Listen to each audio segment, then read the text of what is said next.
సనాతన ధర్మంలో శని జయంతి అత్యంత పవిత్రమైన రోజుల్లో ఒకటి. శని అమావాస్య రోజునే శని జయంతి జరుపుకుంటారు. హిందూ క్యాలెండర్ ప్రకారం ఏడాదికి 2 సార్లు శని జయంతి జరుపుకుంటారు. ఈ నేపథ్యంలో ఈసారి మే 7, 8వ తేదీలో శని జయంతి జరుపుకుంటున్నారు.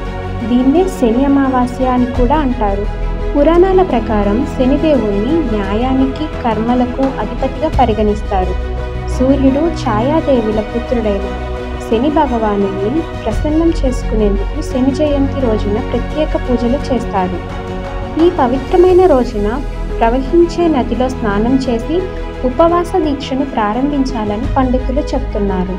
ఇదే రోజున హనుమాన్ చాలీస పఠించటం వల్ల శనిదేవుని అనుగ్రహం పొందటమే కాదు, సకల పాపాలన్నీ తొలగిపోతాయని చాలామంది నమ్ముతున్నారు. ఈ సందర్భంగా శని జయంతి వేళ ఖచ్చితంగా చేయాల్సిన పనులేంటి, ఏ పనులు పొరపాటున కూడా చేయకూడదనే వివరాలు ఇప్పుడు తెలుసుకుందాం.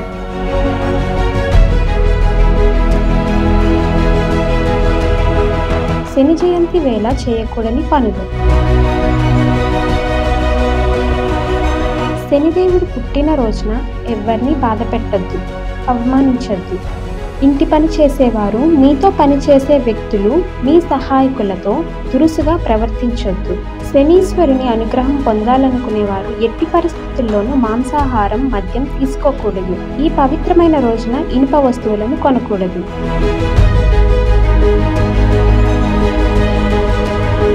శని జయంతి వేళ చేయవలసిన పనులు.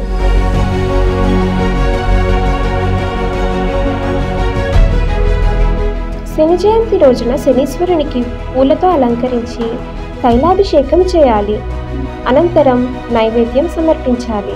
నల్ల మినప్పప్పు, నల్ల నువ్వులు, ఇనుప మేకులు సమర్పించాలి. నువ్వుల నూనెతో దీపం వెలిగించి శని చాలీస పఠించాలి. ఉపవాస దీక్ష చేయటం వలన శనిదేవుని అనుగ్రహం లభిస్తుంది. శని దోష నివారణ కోసం హనుమాన్ చాలీసను 11 సార్లు పఠించాలి.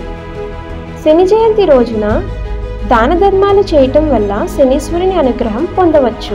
ఈ పవిత్రమైన రోజున బ్రహ్మచర్యం పాటించాలి. శని జయంతి రోజున సాత్విక ఆహారమే తీసుకోవాలి.